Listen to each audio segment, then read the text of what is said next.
everyone, I am MSK, aka Master Swag King, coming at you guys today with another video. And in today's video, we are going to be talking about Aquaman and the Lost Kingdom and the DCEU.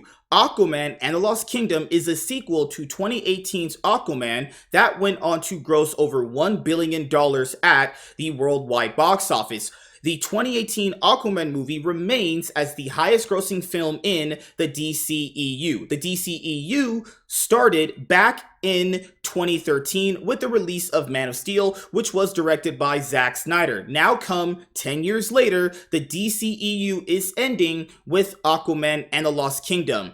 Just based off the box office opening weekend projections for Aquaman and the Lost Kingdom, this movie is expected to have an even lower opening weekend debut worldwide than the Marvels, which was released last month in November of 2023. After the opening weekend for the Marvels, the number was total. The number ended up being 47 million between Thursday night previews and Sunday. This movie is expected to be opening even lower than that. Now, there's going to be plenty of time to discuss why the DCEU basically just utterly failed at the box office, and it was basically a combination of Warner Brothers really not knowing what they really wanted out of their cinematic universe and basically trying to fast track getting to the success of the Marvel Cinematic Universe, as well as initially Zack Snyder with Man of Steel and Batman vs. Superman laying out a completely really bad foundation for the DC Extended Universe. Then you must also factor in the big giant Justice League fiasco that ended up happening, where in reality, if we're being completely honest here, I don't care for Zack Snyder basically as a filmmaker at all, and I really don't care for his movies all that much. They really just could have just let the man finish his Justice League movie after he had his tragedy with his daughter, which is really, really sad, had him come back, finish the movie, put his Justice League movie out. Then if you really didn't want him anymore, you could have just fired him. But that's not what happened. What they ended up doing was that they ended up getting Joss Whedon to come in and reshoot his version of Justice League, and Joss Whedon asked for more time. Kevin Tsujihara at the time was the president of Warner Brothers, did not give him that time. So the movie came out basically like complete shit because Warner Brothers wanted to get their Christmas bonuses before they were taken over by AT&T in 2018. So this franchise basically started off because of corporate greed. The initial director, Zack Snyder, who was the first director of the first two movies, not understanding who these characters are and what they needed to have to succeed on the big screen. And we're looking at just a universe that really should have just stopped after the Joss Whedon Justice League came out, but it kept going for really no apparent reason, and you saw just the diminishing box office, numbers year after year after year. If you just discount Aquaman, the Justice League movie that came out back in 2017, I get it, it was the really crap one with Joss Whedon, only made like $639 million at the box office. And you must kind of factor in a Justice League movie making that much money is already a failure in and of itself. Plus the big giant budget attached to it, it was a box office bomb. Then, like I mentioned before, if you just discount Aquaman 2018, every DCEU movie after that has not even made $400 million at the box office. I love the 2019 Shazam movie. I do. I love that movie. That's my favorite DCEU movie. That movie failed at the box office. Birds of Prey failed. Wonder Woman 8 in 1984 failed at the box office. Then you also had the Suicide Squad. I love that movie, but it failed at the box office. Black Adam failed at the box office with Dwayne "The Rock" Johnson, the biggest movie star in the world, I might add you. Shazam 2 failed at the box office. We have The Flash, failed at the box office. Blue Beetle failed at the box office. I did not see that movie. I have no real way of telling you if my own opinion of it. I'll watch it later on. And now we have Aquaman and the Lost Kingdom, which is looking like to be a big giant fat bomb at the box office. Then we've not only had just all this drama surrounding the general public basically just giving up their interest in the DCEU, you must also consider the fact that the Aquaman and the Lost Kingdom movie has had massive drama behind the scenes, massive reshoots, pushback, drama between Amber Heard, Jason Momoa, Amber Heard, and the cast of, Aquaman and the Lost Kingdom, the public vehemently despising Amber Heard. Then another few things to consider here is there's been word of mouth that she's not going to have that big of an appearance in the movie, but then a few other people have been letting people know that no, she does have a lot more screen time in this movie than was previously led to believe. That was already something talked about earlier. Then, this movie having abysmal test screenings, they've had to obviously basically kind of shift a really, really dark portrayal of something in a movie where in the comic books, Aquaman has his baby killed by Black Manta, and apparently that happened in a test screening, and that did not go well with a lot of people. Now, people always ask for superhero movies to kind of take it to that darker route, so I don't think that's a really bad thing overall, and it has happened for Aquaman in his comic book, history as a character, but that's the least the amount of worries that DC needs to worry about with this movie. The lack of marketing for this movie is going to be able to factor in as well to why it's going to perform badly at the box office, because there's going to be no red carpet for this movie. All that's going to happen basically is Jason Momoa and James Wan doing like fan meetups for Aquaman and the Lost Kingdom. That's it. Warner Brothers just basically wants this final movie for the DCEU to come out. That way they can just move on from this dog shit of a franchise that started out extremely murky and rocky and completely, utterly failed at everything it was trying to do, not just from the people involved with the movies, but from the studio that actually put the ideas out there initially, trying to basically play catch up with another studio while clearly not understanding how that studio got to where they got to. Now, looking at the MCU and now how things have panned out for them, it's been really bad. But initially up front, if we're just being honest here, the Marvel Cinematic Universe has been way more successful than the DCEU. That's just factually provable. Now, I can admit some of the really good DCEU movies are better than some of the MCU movies, but that's just so few far in between though. Like, if I'm being honest here, the best DCEU movies to me my favorites are Shazam, James Gunn's Suicide Squad, Wonder Woman, and I liked Aquaman. And if I'm being honest here, that's it. That's pretty much it. 4 movies out of a franchise that probably had like 12, 13 movies. If I'm being honest here, these movies are pretty bad for the most part. So, we also have the Rotten Tomatoes score that came out for Aquaman 2. Now, I'm saying this right now.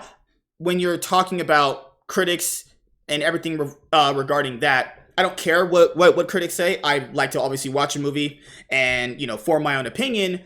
That's what I always do. So just keep it in mind. It's just other people's opinions about the movie. People always claim that, like, critics are basically completely useless, yet always seeming to give their opinion so much weight, always kind of waiting at Rotten Tomatoes for just any level of like validation for liking one of their favorite movies. It happens a lot with the Zack Snyder fans because they're just completely idiots for the most part. But let's start diving into Aquaman and the Lost Kingdom opening weekend box office tracking to be worse than Marvel's biggest bomb. The DCEU's finale seems unable to escape DC's negative trend, as Aquaman and the Lost Kingdom is tracking to open lower than the MCU's biggest bomb. Now, this movie should have literally come out before The Flash. I don't know why they had this movie come out as their movie finale for the DCEU, because the Flash movie was supposed to initially be like their reboot of a movie, right? It's just how badly Warner Brothers was actually running, and you're looking at just how badly these movies have been coming out in 2023, and does it surprise people that this movie's gonna bomb at the box office? Doesn't surprise me. The interest in DC movies just really isn't there, so hopefully James Gunn can reinvigorate that come when Superman Legacy comes out in 2025. Aquaman and Lost Kingdom is set for a $40 million plus opening, lower than the Marvel's $46 million debut. The Aquaman sequel is the DCEU's last movie, marking the end of the franchise. Jason Momoa continuing as Aquaman in the new DCEU is unlikely. They're probably just gonna freaking make him Lobo or some shit. Aquaman and Lost Kingdom is tracking to have a lower opening weekend than Marvel Studios' biggest bomb. Aquaman and the Lost Kingdom is the DCEU's final movie. This sequel serves as the follow-up to 2018's Aquaman, which broke expectations to become DC's highest-grossing film ever, with a global box office total of over $1.1 billion. However, the latest Aquaman and the Lost Kingdom update does not bode well for the sequel's box office performance. According to Deadline, Aquaman and the Lost Kingdom is on track for a 4-day Christmas opening weekend of around $40 million plus, which is less than the Marvel's $46 million 3-day opening. This is bad news for the DCEU's final movie, as the Marvels had the worst debut for a Marvel Studios film and will end its theatrical run as the lowest grossing MCU movie yet, with only $204 million according to Box Office Mojo. Despite trailers having teased an exciting story for Aquaman and the Lost Kingdom, the movie should be another 2023 DCEU box office disappointment. Why Aquaman and the Lost Kingdom might struggle at the box office. A few factors explain the sequel situation. The poor box office projections for Aquaman and the Lost Kingdom are part of a bigger DC problem. After it was announced that James Gunn and Peter Safran would be replacing the DCEU with the upcoming new DCU universe, audience interest in the final projects of the dying universe dwindled. That is also what I would call the final nail in the coffin, because the movies were already trending downwards anyway. James Gunn's video promising a much more better DC universe, people were already jumping ship anyway. That was just the final nail in the coffin. All of DC's 2023 movies so far have underperformed at the box office, and the Aquaman sequel seems unable to escape that trend. Alongside the end of the DCEU was the report that all of the actors from 2017's Justice League will not reprise their role in the DCU, which includes Jason Momoa not returning as Aquaman. With the DC reboot on the horizon and Aquaman and the Lost Kingdom not leading anywhere, the sequel lost a lot of momentum. While there have been no official statements yet about Momoa's future as Aquaman, rumors about the actor's DC future also impact Aquaman's sequel's performance. Momoa has revealed on multiple occasions that he would love to play Lobo, and with Gunn already having teased the character on social media, which he has done for others who are already cast in the DCU, Momoa playing Lobo is a real possibility. Variety has reported that Momoa is in talks to play Lobo either in Superman Legacy or another DCU project. Based on the DCEU's many controversies, the incoming reboot of the franchise, and Momoa being seemingly attached to another role, Aquaman and the Lost Kingdom simply had too much writing against it to repeat the original Aquaman's historical box office run. I mean, if we're being honest here, the original Aquaman movie did very well outside of the United States. It actually did better in the foreign territories than the United States, probably because, well, women like seeing Jason Momoa take his shirt off. That's another big reason why. Then, if we're looking at Aquaman 2's Rotten Tomatoes score, which debuted, apparently it debuted to a worse score than 2017's Justice League. Aquaman 2's Rotten Tomatoes score debut is worse than 2017's Justice League and every other 2023 DCEU movie. The DCEU's final movie, Aquaman and the Lost Kingdom, has debuted to a Rotten Tomatoes score worse than Justice League and every DC movie this year. I will just say this right now. I'm not seeing the movie yet, and I probably won't be able to watch it in its theatrical run because I've just been very, very busy. Probably just wait until it comes out on, Max or VOD or whatever. There's no way this movie is worse than Birds of Prey or David Ayer's Suicide Squad or The Flash. Those movies are complete trash. There's no way this is worse than that. I mean, if it is, that's not surprising to me because this franchise just loves shitting out just bad movies. Aquaman and the Lost Kingdom gets off to a rocky start with a disappointing score of just 36% on Rotten Tomatoes. The movie's poor reviews add to the challenge of dwindling interest in the DCEU after the DCU reboot announcement. The debut score places Aquaman and the Lost Kingdom below Justice League and all other DC movies released in 2023. It is a rocky start for Aquaman and the Lost Kingdom, as the debut score on Rotten Tomatoes for the DCU's Swan Song movie has it sitting below Justice League and every other DC movie released in 2023. Aquaman and the Lost Kingdom was always going to have a difficult time as interest in the DCEU waned after the announcement of the DCU reboot. The sighting of a disappointing box office performance, however, will now be intensified by the poor reviews. According to Rotten Tomatoes, the movie debuted with a Rotten score of just 36%. This places it behind every DCEU movie released this year, including Rotten DCEU movie Shazam! Fury of the Gods, which sits at 49% on the website. Oh, sorry about that. Wait, my headset like turned off for a second. What the heck? Technical difficulties, as always. Aquaman 2's score also places the DCEU's final film behind Justice League, which garnered a score of 39%. While it is not the worst rated DCEU movie on Rotten Tomatoes, it is certainly isn't a welcome state of affairs for the studio that will now be looking to put the cinematic franchise behind it for good. And like I mentioned before here, Rotten Tomatoes scores really don't matter in the grand scheme of things. If you like a movie, it doesn't matter what anybody else says.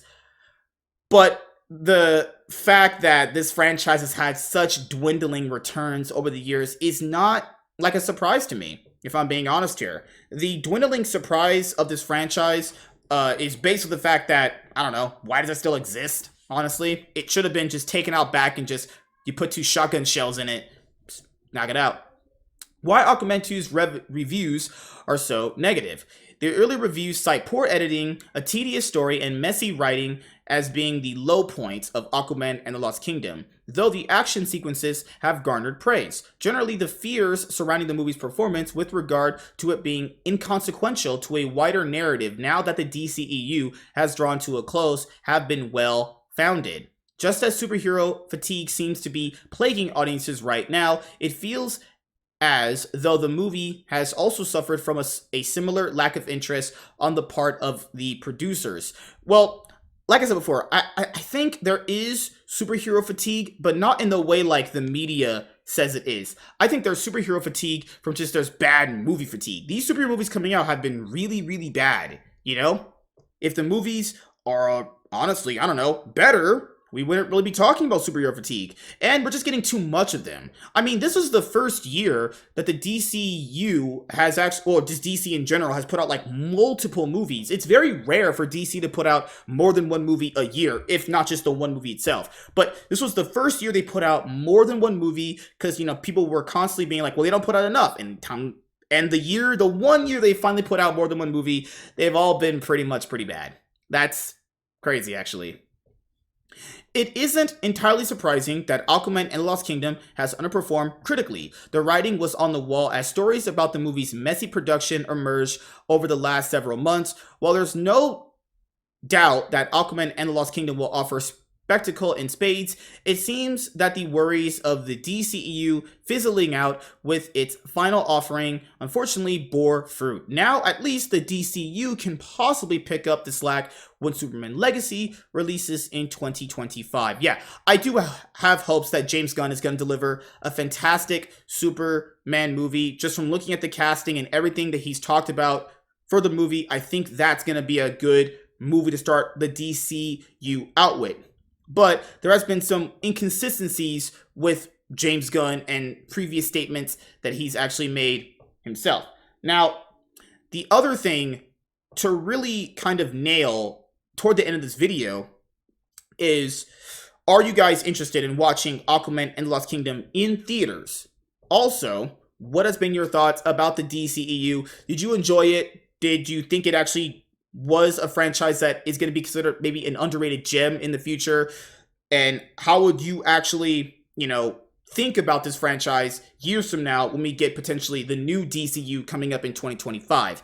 I mean, given the Amber Heard drama surrounding this movie, I mean, if people are talking about basically Ezra Miller is the reason why The Flash tanked at the box office, when people find out that Amber Heard might have a little bit more screen time in this movie, that's not going to be very good at all. And we know movies live and die by word of mouth now. If this movie's word of mouth is as bad as its critic score, this movie is basically sinking at the box office, and it is going to drown in utter less of no success.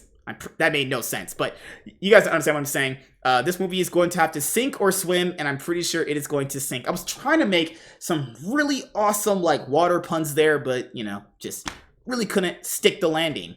But yeah, what do you guys think about Aquaman and the Lost Kingdom? As I mentioned before, watching in theaters, or are you going to wait for Vibe? And what is your thoughts about the DCEU overall, as this franchise is over after 10 years? This is a franchise that started when I literally graduated high school, and I'm almost 30, and this franchise is over, and it's basically been just a complete steaming pile of crap, if I'm being completely honest here. But I will see you guys later. Like, comment, and subscribe. Most of all, enjoy. I am MSK, Master Swag King, and I'm signing out, guys. See you guys later. Peace!